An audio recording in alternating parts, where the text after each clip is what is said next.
Hi, I'm Jack White. I'm Brendan Benson. We're the Raconteurs, Desde, Casa, Rolling Stone.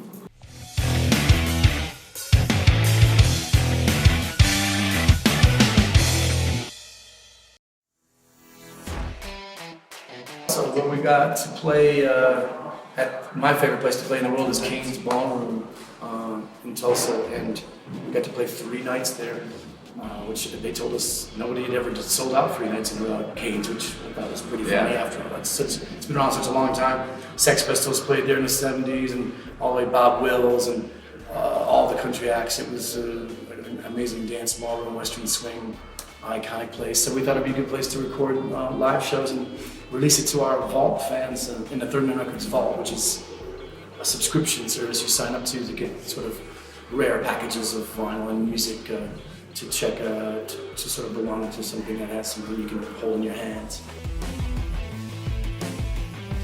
For me, it's my children's music. I love music, and gosh, it's hard to define. I mean, it's sort of different every sometimes day. it's sometimes something, and if you're talking about writing music, specifically, then the inspiration sometimes it can come from anywhere. It can come from something somebody has said, a word somebody said, just evokes, imagery or whatever in my mind. So I start, I don't know. It's hard to define that as well, but I think it's the easy way out would be to say it's when the 4 of us are in a room together. Because it doesn't work with, if you change out any one guy in the band, it doesn't work. I don't know. So I found the same thing when I was in the White Stripes. When I would play the songs with another drummer, we'd assume, it's the same thing. It's just me and a drummer playing, but it's not. A lot of those songs really had to be me and Meg, and the same thing with Raconteurs. It's the 4 of us make it. The magic comes out of it. For us, it's magical, and maybe 2 or 3 other people out there. Nashville's great because it has all the resources of say a music town or an industry town like Los Angeles or New York. It has all the same resources: water, electricity, gas. And I mean, like studios, musicians, studio players, and gear and rehearsal spaces and all that kind of stuff. But it's kind of a smaller town. It's not New York. It's not Los Angeles. It's kind of somewhere in the middle, actually. And it's still kind of, I grew up in the Midwest, so it's very familiar to me. That's fun. Yeah, it was wild. It's at this place called the House on the Rock in Wisconsin. Jack Lawrence, the bass player in Raconteurs, has been telling us about this place for years. Trying to tell us about it. Trying to explain to us. You guys have to go to this place, and I thought I knew what he meant. And then, so when the idea for this, Ben, who directed the video, came up with the idea of filming there, we thought, that's perfect, because sometimes videos with too much of a plot or too much of a storyline can get a little bit distracting for what you're trying to accomplish. Or if you try to be literal with the lyrics, sometimes it's a little bit too easy. So we thought this would be very abstract for what we were trying to do. It was really abstract. Yeah, it worked out all right. It's cool to see. Carl Sagan. I like people like Salvador Dali, Captain Beefheart, and Elon Musk. People with large ideas, like Tesla, and people who can work with their hands and also have large ideas and figure out a way to make them exist. Everyone, it's easy to daydream.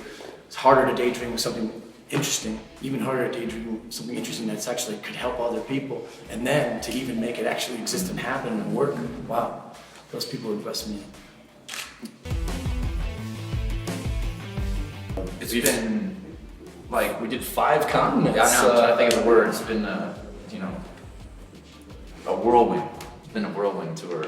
I mean, and a whirlwind and a whirlwind to play 5 continents like that. I didn't realize that until a couple shows ago when we were in South America. I thought, wow, we did 5 continents in 1 year. We also did like 3 or 4, 5 countries in a week. Yeah. Just now. Yeah, just this last couple weeks, yeah. And then we did. We've been working on this album for a year and a half. So I think we started before last summer. Right. Summer of 2018. So it's been a large project. It's about to come to an end, sadly, in December. So But it's been great. It's very cool because normally, Brendan and I write the songs and the whole band performs them and records them, and then. And oftentimes we'll tell them kind of like what kind of we had in mind for the part of the drums. Sure. And then, but this time, the Patrick and Jack, the drummer and bass player, they really came to the table with just as many ideas, if not more, than we did. It was really a group effort to produce the whole album, all the way from the inception of the songs to the final mixdown, to the mastering, to the artwork. Yeah, all 4 people were involved, so it really made sense to say produced by the Raconteurs this time. Yeah. Unfortunately, yes. No, I'm just kidding. No, I actually love it. It's pretty scary sometimes, but just because I'm not one to think quickly like that on my feet, like what should we do next? I mean, I need to look at the list of the songs, but usually Jack's got it down, so it's cool. But I never know what's coming next, so it's kind of fun. When it's a group thing like this, was the 4 of us. A lot of the challenges, I'm keeping them to myself. I'm not telling the other guys. I'll be doing my own thing. And sometimes they have to suffer through it, like me learning how to play a B-bender guitar. They had to suffer for 3 hours while I'm learning how to use this new instrument. But other times I just keep it to myself, and my own challenges are in my own little box. So I'm trying to accomplish this with a lyric, or this with a vocal tone, or this with a guitar part, piano thing, and try to contribute to that, what they're doing. So yeah, but I think the band as a whole, when we go out, we're doing things that a lot of modern bands aren't doing. We don't have any backing tracks playing behind us, drum beats or horn sections or things like that. We're really doing all the music, and we don't have set lists, and we're playing songs differently every night. We're trying to play them differently. So there's a lot of things that are going to make tonight's show, for example, way different than last night's show, and that's really nice to see. Whenever I've ever seen bands play the same set every night and they have visuals and stuff that they have to play it that way, I always think, oh God, I'd be so bored so fast. In 3 days, I wouldn't want to quit the tour. They came up from the Greenhorns. They came up in this sort of white soul, 60s-ish classic rhythm section of playing. The way a drummer and bass player really play together behind a singer, behind a band. They kind of came up through that, learning all those Yardbird songs and things like that. And when you have a history of something like that, like if you were a lounge singer for 5 years or something and you became a solo artist, like say like a Barry Manilow was Bette Midler's piano player for years and then writing his own songs. And Jimmy Page was a session musician for years and he's doing his own thing. When you have a background of that underneath you, you really done your time, paid your dues, and learned your craft in a really cool way. It's like you're becoming an apprentice and now you're a journeyman, as they say. So I think that's what they are. They're the masters of that craft. Yeah. Sometimes you think that, like when I watch documentaries about the Beatles, you can see how much competition is going on between the 2 of them, which is what worked for them. That wouldn't work for us, I don't think. Sometimes you get a little jealous, like, that would be interesting. What would that be like if I try to make a better song than he does? Maybe our songs would be 10 times more interesting. I don't know. But the suffering does. I don't know. It's just a polite version of it. It's like it's raising the bar. It's putting the bar up. Right. Raising the bar. Like inspiring rather being than better than competing. Right. Like I want to impress him.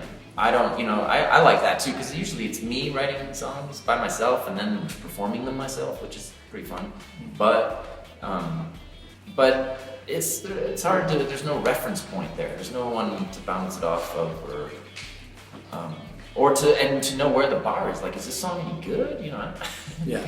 So like comedy duos, though, they want to make each other laugh, and then everyone else gets to be the witness to that, and everyone else gets to benefit from the fact it's 2 guys who keep trying to make each other laugh. Right. So yes, maybe it's similar to that.